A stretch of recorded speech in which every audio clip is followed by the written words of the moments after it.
Alright, what is up, peasants? My name is JB, and I am back here today with my battle for week 6 of the PCL. This week we are taking on Root, coach of the New Jersey Brobats. Go check him out down in the description below. You can see the team above my logo that we went over in our team builder yesterday, as well as his the 6 that he ended up bringing. So for those of you who didn't catch my UBL battle that went up earlier today, I've just been stumped for time, so gonna go ahead and have to push out these videos as post-coms because, well, saving time is always lovely when, you know, it takes you forever to upload as it is. So saving a little bit of time this week, pumping out a couple of post-coms because, you know, just sort of have to. So anyway, you can see Root ended up bringing the Electros, the Tentacruel, the Tornadus T, the Magearna, the Crocodile, and the Pyroar. So yeah, really scary 6. The biggest stat, of course, being the Magearna, which, like I mentioned in our team builder, sort of just wins after he gets a shift gear up, so that's very scary. We have to make sure that doesn't happen. Crocodile looking like his only rocker, which is nice, so it's really nice to see. It leads me to believe, just on team preview, that it is probably a more defensive variant, considering that it is his only stealth rocker. You know, Scarfrox is a thing, but wouldn't necessarily think that he would bring that. You also see no Mega Man trick, which is cool. So his team is a little bit slower than it could be. So Ill is a bit of a problem, but we do have our nice Mold Breaker Gyarados for that. If you bring Sugarberry, then good bring. Torn, like I said, is fast. And then Tentacruel, he ended up bringing it. Didn't really think it had the best matchup, but he decided to go ahead and do it anyway, as, you know, just a really fast mon, which I say really fast, but it's faster than some of the stuff I brought. Good rapid spinner, so it's hazard control, and then Pyroar is there, I guess, just sort of as a, I don't know, just hard-hitting special attacker, which doesn't really do a whole hell of a lot to my team, but I guess it could, you know, do a little bit of damage. It is a Z user, so it could potentially, you know, just catch something off guard and kind of nuke something. So without further ado, let's go ahead and get into the battle. Oh, also worth noting, he did not bring Mega Manetric, and he has Crocodile, so there's only one opportunity for our Tapu Lele set to be effective. For those of you who didn't catch a team builder, we are Adrenaline Orb, so yeah, hopefully he's Intimidate Crocodile, or we have a wasted set. So I said it was a big risk reward, sort of bringing our team builder. So yeah, looking like a big old risk at this point. So let's see if the reward pays off. Let's go ahead and get into the game. I believe I just decided to lead it off with Scarf and Landers because I didn't really like any other lead matchup other than just leading with a Scarf thing and U-turning out if need be. So I actually end up not doing that. I led with Zero Aura, as it has a pretty good offensive matchup against most things. Can hit a lot of his stuff super effectively. See, decides to lead off with the Eel, which is fine by me. Always a solid thing to see that instead of, like, I don't know, something that can kill me. But I can't really touch this thing, and I'm not really sure what he's going to want to go for. So I just decided to pull the switch into Landorus immediately, being a little bit spooked by this thing, as he decides to fire off a Toxic, which is just really annoying. So definitely gonna have to, you know, play safe with my Lando, as it's now on a timer. Can't leave it in for too long because that Toxic damage is gonna start racking up. So I decided to U-turn out, seeing what he was gonna do, knowing I can't really touch this, but U-turn actually does a ton, which tells me he is probably more specially defensive, so that's good. And I can just bring Dorian back in here as he actually reveals the Super Fang.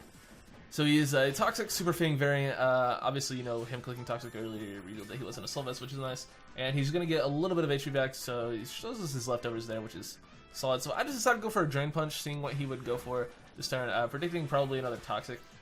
In hindsight, this might have been a misplay. I probably should have just clicked Plasma Fist there in case he went for another, what's it called? Another Super Fang, but he didn't, thankfully. And I'm able to just get a little bit of HP back, as he actually ends up knocking off my Assault Vest, which at the HP that Zero Aura was at, it didn't really matter too much, but I can just fire off yet another Drain Punch, getting a little bit of health back, and I can eventually win this 1v1. It's going to be painful, but I can do it, as this turn he decides to go ahead and get on up out of there with a U-turn, doing a solid bit of damage. And I believe he just goes into his liability, which is the Crocodile, so that's pretty scary. Gets the Intimidate off, or no, we don't see the Intimidate, which confirms my Lele set is actually useless. So I can bring in Lando T here on the Quick, which tells me it is probably a Scarf Moxie variant, since, you know, we don't see Intimidate. Or just, obviously it's Moxie at the very least. I'm not sure if it's Scarf yet, but in my head I'm thinking it's probably Scarf. As he goes for a knockoff, knocking off my Lando's Choice Scarf, which is annoying. and he will switch out himself not wanting to take a hit for some weird reason.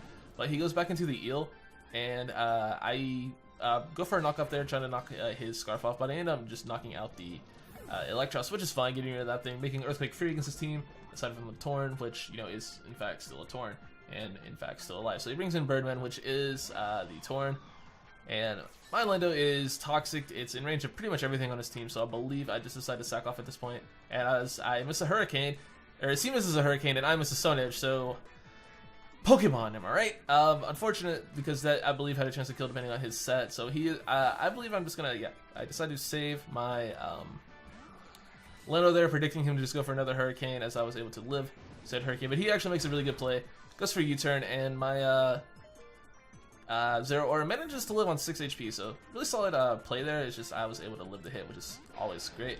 So he's gonna bring back in the Crocodile, which all but confirms his Scarf, because why else would you go into it after I've shown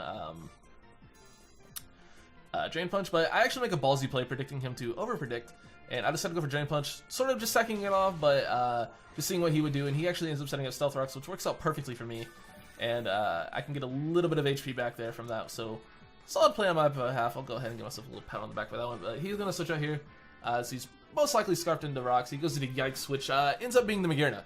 So I go for a Plasma Fist, as it, you know, hit everything hardest on the switch, which I did expect him to switch, and he, of course, did switch, which he did outspeed me, so he was Scarf, which is something I should have, you know, mentioned, as I noticed on the, as I was playing it, but whatever. Anyway, I go for Plasma Fist. This is a roll. This is a roll to kill. It's not a very good roll in my favor, but this is a roll. Plasma Fist did more than Fire Punch in this situation, and as you can see, I miss out on the KO. He gets up a Shift Gear, and things are not looking good. I barely miss out on the 2-hit KO with Plasma Fist. It wasn't a very good roll. It's like a 30% chance of 2-hit KO, which, you know, it wasn't in his favor to live, but unfortunately I do miss out on it. He gets off the freest dazzling meme of his life, and you can see my poor Zero Aura is going to go down there. So he's going to get the Soul Harvest, which is, you know, this is exactly the, you know, scenario I was fearing, but I do live this attack. If he is timid, I do still have a chance to live after rocks. Not a very good chance, but I always live from full. I forgot rocks were up. And yeah, I don't live the Ice Beam, and this is GG, because Magearna is a disgusting Pokemon that just wins games if he can get set up, and yeah, that's exactly what happened. He got a Shift Gear up, I barely missed out on my 2-hit KO, and the game is just over. There's literally nothing I could do at this point. The only thing that could have saved me was having what's the move called? Shadow Sneak on my Decidueye that died earlier. That was the only thing that could have saved me from getting 5-0'd here. So yeah, there was nothing else I could do. Like there was just nothing I could do. Nothing lived to hit, and this is just GG. Like I don't know how else to put it. Like I can't do anything to stop it. He just he lived.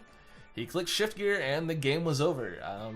Yeah, Magearna is disgusting, and it just won. So really, really unfortunate to get stomped like this in a game which was basically for the division lead. It was for the division lead, not basically, it just flat out was for the lead in the division. So really sucks to get lose so big. Like I could, you know, handle like a smaller loss, which, you know, I could have potentially kept differential, but no, I completely blew my lead in the division, so he now has a higher differential than me and everything. So yeah, this is not exactly what you want to see. So really rough game for the squad. Just getting absolutely slaughtered by Magearna. There's just no two ways about it.